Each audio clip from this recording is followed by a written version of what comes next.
விக்கிரகத்தை கொண்டு வந்துடுறாரு. எப்பவுமே ஏன் தேவன் வந்து அவங்க தவறானவங்க, விக்கிரகத்தை கும்பிட்றவங்க அப்படின்னா அவங்க கூட பழகக்கூடாது ஏன் சொல்கிறாங்கன்னா, அவங்களோட கெட்ட பழக்கத்தை நம்ம அப்படியே பழக ஆரம்பிச்சிடும். நம்மளுக்கே அது தெரியாது.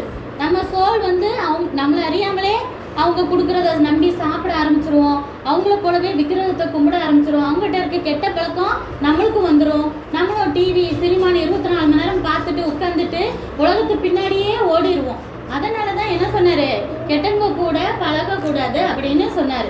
இந்த ராஜா என்ன செஞ்சார், அவங்களுடைய நல்லா பழகி என்ன பண்ணார், விக்கிரகத்தெல்லாம் கொண்டு வந்து எல்லா இடத்துலையும் சரியாக கொண்டு வந்துட்டார். சரியா? அது மட்டும் கிடையாது, தீர்க்கதரிசி அந்த காலத்தில் என்ன செய்வார், தப்பு பண்ணால் தேவன் தீர்க்கதரிசின்னு எழுப்பி யாரையாவது விட்டு வார்ன் பண்ண வைப்பார்.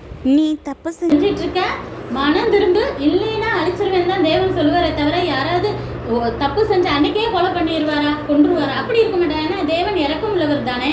அப்போ வார்ன் பண்றாரு தீர்க்கதரிசி மூலமா, நீங்க இப்படி விக்கிரகத்தெல்லாம் கும்பிட்றீங்க, சிலையை கும்பிட்றீங்க, தேவனுக்கு வேற யாரை கும்பிட்டாலும் எதை கும்பிட்டாலும் பிடிக்காது, அழிச்சிருவாருன்னு சொல்லி.